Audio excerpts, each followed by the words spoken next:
Alright, everybody, for today's critical thought, we're going to go with something easy.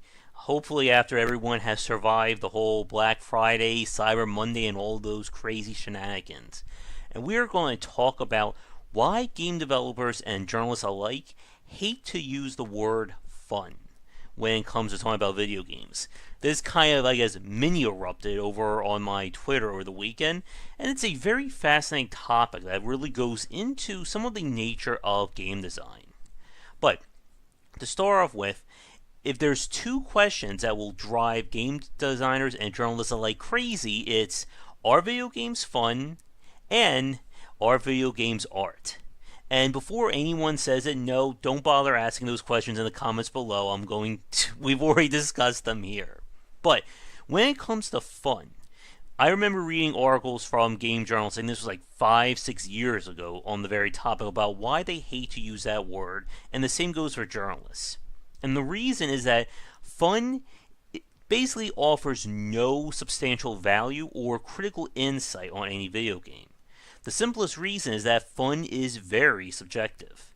For instance, fun for me is spending 2.5 hours building a party in Ed Train Odyssey 5. For someone else, fun could be spending who knows how many hours creating the exact custom models they want of characters in XCOM. Or grinding raids in World of Warcraft, playing EVE Online. Pick any video game here and we can say it. And the nature of fun, though, is one of those very hard concepts to grasp when it comes to game design. Because one of the other popular terms I've heard is finding the fun when it comes to a video game. And what that usually means or corresponds to when we're talking to designers or about design is that magic moment when everything clicks. When your game stops being just a collection of mechanics and systems and you start to see something take place. It's that aha moment that can happen when you're building a game. For some video games, this can happen very early in its development. For instance, getting the platformer physics right on a 2D or 3D platformer, getting the feel of the gun in a first or third person shooter. But what happens when we talk about more esoteric systems, such as in RPGs and grand strategy games? How do you know when the game is fun? And that's one of the very tough things about game design, especially from a journalist or critical reviewer's point of view. Because just because I find a game enjoyable, that doesn't mean that you or all the tens of thousands or millions of people that I'm trying to sell your game to, or sell the game to, feel that way. And that's why it's become very unpopular as a term to use, despite how important it is for building a game. Because if a game is not enjoyable, who's going to play it? And again, even if we use the term enjoyable or exciting or interesting, it's still highly subjective. And for those of you watching this, whether you are a consumer or designer, do you use the term fun when you're trying to argue a game's merits to your friends or even to respective consumers or clients? Because again, it's one of those terms that really doesn't mean all that much in the grand scheme of things. We can say that a game has varied gameplay if it features multiple game systems. We could say it's challenging because there's a lot of tough fights and requires mastery. Speaking of which, how many people have used the term fun to describe the Soulsborne games? Because as we all know, everything is just a ripoff of Dark Souls these days. But that's another really good point. Because over the summer, with the whole argument or the controversy over Cuphead and difficulty, there's that argument regarding just what makes a game fun. Is it fun to repeat a level again and again and again until you get it right? But again, if we take fun out of the equation, then why do you play a game like Cuphead? Why do you play a challenging game like Dark Souls? Or even play something that you could lose at all, like a roguelike or XCOM, and so on and so forth. And that's why it becomes very tricky when it comes to defining the great qualities of a game. I mean, I'll give you another case in point.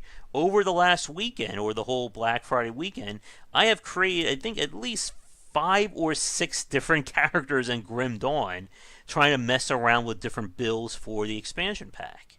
Again, that's great for me, but do other people like that? And that's always the challenge when it comes to talking about game design. And while even for myself, I don't use fun anymore in a lot of my reviews, no matter how tempting it may be. Especially when we're talking about crazy mechanics like in Just Cause with the swinging, or just absolute devastation in a game like Grim Dawn, or even third person and first person action or shooting based games, or first person shooters. For instance, playing a game like Doom, that's actually the ultimate test. And I think we'll end today's critical thought here just because to keep things simple. How would you describe to someone how great it is to play Doom without using the term fun to describe its first person shooting? Because that is in of itself a challenge, and my goodness, when I was trying to write up my review for it, it was very hard not to use that word. But with that said, we're going to wrap things up here. Trust me, for tomorrow's industry insight, there's going to be a lot more to talk about here. But thank you so much for watching.